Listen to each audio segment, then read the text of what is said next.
تو یہ سلجوق کی نسل میں تھا تغرل بیگ۔ 446 میں آ کر شیعوں کی حکومت کو ختم کیا تغرل بیگ سلجوقی نے۔ سلجوق مسلمان ہوئے تھے محمود غزنوی کے دور میں، سلجوق ان کے بڑے کا نام تھا۔ تو ایک دفعہ محمود غزنوی نے سلجوق سے پوچھا اگر مجھے تیری مدد کی ضرورت ہو تو کتنے آدمی پیش کر سکتے ہو؟ تو اس نے ایک تیر دیا، کہا یہ ایک تیر ہے میرا، کسی کو یہ تیر بھیج کر میرے علاقے میں بھیج دو تو چند گھنٹوں میں 1,00,000 تلواریں تیرا پہرا دینے کے لیے تیار ہوں، میرے پاس اتنی طاقت ہے۔ تو یہ سلجوق کی نسل میں تھا تغرل بیگ۔ اللہ تعالیٰ نے جب عرب زوال کا شکار ہو گئے اور ضعف کا شکار ہو گئے، جیسے بڑھاپے کا کوئی علاج نہیں، جب قوموں پہ زوال آتا ہے تو اس کا بھی کوئی علاج نہیں، پھر اور قوم کو جگہ ملتی ہے۔ جیسے بڑھاپا ایک فرد پہ آتا ہے، ایسے بڑھاپا قوم پہ آتا ہے۔ قوم کا بڑھاپا جوانی میں نہیں لوٹ سکتا، جیسے فرد کا بڑھاپا جوانی کی طرف نہیں لوٹ سکتا، قوم کا بڑھاپا جوانی کی طرف نہیں لوٹ سکتا، کوئی علاج نہیں، نئی نسل کا آنا ہی علاج ہے۔ تو عرب دھل چکے تھے، 600 سال بہت ہوتے ہیں حکومت کو، اپنی صفات گم کر چکے تھے، اب نئے خون کی ضرورت تھی۔ تغرل بیگ پہلا شخص تھا جس نے آ کر اہل سنت والجماعت کو استحکام بخشا، شیعوں کی حکومت کو ختم کیا، بغداد سے، شام سے، ان سارے علاقوں سے۔ صلاح الدین ایوبی نے اسماعیلی شیعہ کی حکومت کو ختم کیا، مصر۔ العاضد ان کا آخری خلیفہ تھا صلاح الدین ایوبی، نور الدین زنگی رحمۃ اللہ علیہ کا پروردہ تھا، اس کا دوست تھا، اس کے دوست بھی تھا، بچہ بھی تھا اس کے سامنے، زیادہ لکھنے پڑھنے کا شوق تھا۔ پھر اللہ تعالیٰ نے اس سے کام لیا اور اس کو مصر کا گورنر بنا کے بھیجا، مصر کی مدد کے لیے بھیجا۔ تو وہاں اس نے صلاح الدین ایوبی نے وہاں ختم کیا، تغرل بیگ نے یہاں ختم کیا۔ تو پھر سلجوق جو تھے نا یہ اقتدار میں آئے، ادھر ختم ہو گئی سلطنت بنو عباس کی، مصر ایک چھوٹی سی ترکوں کی سلطنت۔ تو اللہ تعالیٰ پھر مرکزیت کے لیے ایک نظام چلایا، 2 لشکر آپس میں لڑ رہے ہیں ایک میدان میں، ایک جنگلی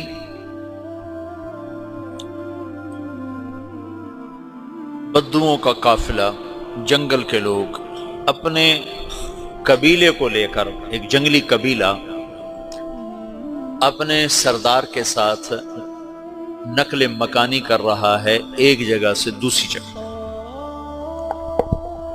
اللہ کا نظام کہ یہ لوگ چلتے چلتے چلتے اس وادی میں پہنچ گئے جہاں جنگ ہو رہی ہے، 2 لشکر آپس میں لڑ رہے ہیں۔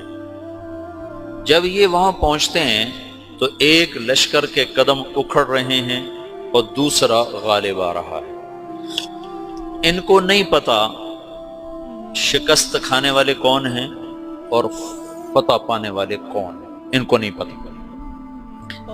اس جنگلی قبیلے کے سردار کا نام بھی تغرل ہے، تغرل۔ تو یہ سردار کہتا ہے جو شکست کھا رہے ہیں ان کی مدد کرو، کچھ پتہ نہیں کون ہے، کہتا جو شکست کھا رہے ہیں ان کی مدد کرو۔ تو 400 وحشی جنگلیوں نے فاتح لشکر کے پیچھے حملہ کر دیا۔ وہ تو ایک کافی ہوتا تھا، 400 دوڑ جب تلواریں پڑیں تو چند لمحوں میں نقشہ بدل گیا، بھاگنے والے جم گئے اور جمنے والے بھاگ پڑے۔ جب جنگ ختم ہوئی تو شکست خوردہ لشکر کے بادشاہ نے ان کو بلایا، اسے پوچھتا ہے مجھے جانتے ہو میں کون ہوں؟ کہا نہیں۔ کہا تو تم نے میری مدد کیوں کی؟